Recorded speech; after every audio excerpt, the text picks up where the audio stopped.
මගේ ජීවිතේ අවසාන විනාඩි කිහිපයක වෙන ගමන් තියෙන්නේ මං හරි අසනාවන්ත කොල්ලෙක් ජීවිතේ ජය ගන්න ක්‍රම ගානකට ලෑස්ති වුණා. ඒකකටවත් මට මගේ සහෝදරයවත් නෑදෑයවත් ගෙදර මගේ භාර්යාවවත් ඉඩ දුන්නේ නෑ. එතනින් එහාට මම විශ්වාසයෙන් හිටපු මගේ යාළුවවත් හැමදාම මගේ පොඩි දේවල් අල්ලගෙන මට ජීවිතේ එපා කරා ඇර මට ජීවිතේ ජය ගන්න පාර පෙන්නුවේ නෑ. ඒත් මම මෙච්චර කාලයක් පුදුමාකාර ඉවසීමෙන් පුදුමාකාර මේව එකකින් දරාගෙන මේ ගමන ආවා.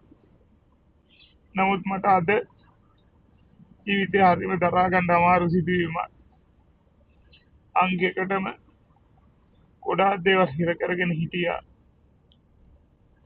ඒ ඉඳලා හිතලා මෙතනින් එහාට හරි අමාරුයි හුස්ම ගන්න. හුස්ම හිර වෙන්න එනවා. ඒ වුණාට මට මේ වාහනේත් එක්ක ඒවා මගේ දේවල් නෙවෙයි. මගේ ආයතනයේ දේවල්. මම මේවා හරියට පරිස්සම් කරන්න ඕනේ. මට විශ්වාසයෙන් බාර දුන්න දේවල්. ඒක නිසා මම මේ තීරණය ගන්නවා. මොකද මේ හැම දෙයකටම වගේ කියන්න ඕනේ මගේ නෝනලාගේ පවුලේ කට්ටිය. මගේ අම්මා අද ගෙදරින් ගිහිල්ලා දැන් දවස් ගාණක් වෙනවා. ඊට කලිනුත් ගිහිල්ලා හිටිය දවස් ගාණක් ගෙදරින්. මම දන්නේ නැහැ සත්‍ය මොකක්ද කියලා. මං හිතුවේ නිකන් ගිහින් ඉන්නවා කියලා. මගේ නෝනා අම්මට ගහන්න ගිහිල්ලා මගේ නෝනා දරුවන්ට කන්න බොන්න දෙන්නේ නැහැ. මම එයාට පුළුවන් තරම් සැලකුවා. එයා කවදාවත් කියන දේ අහන්නේ නැහැ. එයාගේ අම්මට එයාගේ නෑදෑයන්ට ඕන විදිහට තමයි වැඩ කරන්නේ. මගේ සහෝදරයොත් මේකට සම්පූර්ණ වගේ කියන්න ඕනේ. මගේ පවුලගේ යාළුවොත් මේකට සම්පූර්ණ වගේ කියන්න ඕනේ. මට මේ ජීවිතේ මේ තැනට යන්න පාර කැපුවේ ඒගොල්ලෝ. මට එක්කනයි මේ ලෝකේ විශ්වාසයෙන් මං මේක නා ඉන්නවා කියලා හිතාගෙන හිටියා.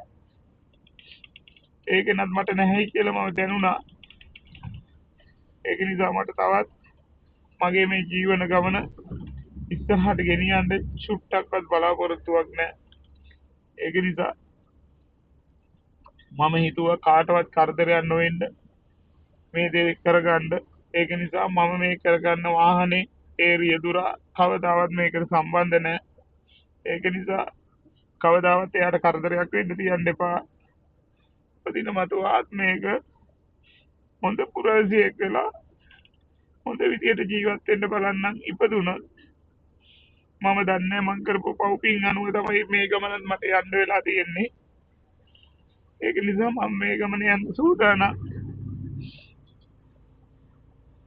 කරන්න දෙයක් නැහැ. අචින්ති ධම්ම පවතේ චිත්ත ධම්මං විනස්සති. එම දිනාතම මේ ලෝකේ ඇති වෙනවා නැති වෙනවා. අපි හිතන දේ වෙන්නේ නැහැ. වෙන දේ හිතා ගන්න බෑ. මටත් උනේ ඒ වගේ දෙයක්. විශ්වාස කරපු දේ හැම දෙයක් මට නැතුව කියා.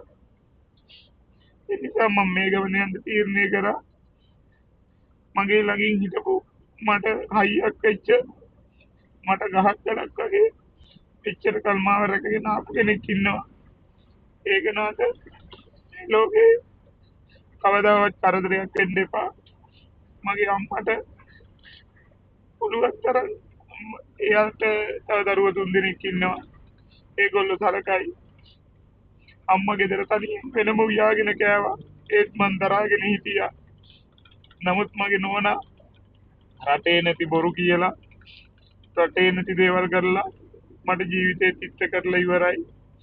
ඒක මාව අල්ලගෙන හිටියේ එක්කනේ. ඒක එහෙම වෙන්නේ නැහැ. මෙහෙම තමයි වෙන්නේ.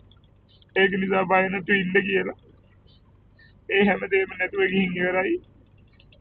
ඒක නිසා මම මේ ගමනේ යන්න තීරණය කරා. කවදාවත් මේකට මේ දේ කරගන්නවා අනේ රියදුරා මේකට සම්බන්ධ නැහැ කියලා මගේ මුවින් කියනවා. ඒක නිසා යාට කරදරයක් එන්න තියන්න එපා. හැමෝටම අල්ලා දෙහි පීඩයි. බිස්මිල්ලාහිර් රහ්මාන් රහීම්. බුදු සරණයි දෙවි පීඩයි.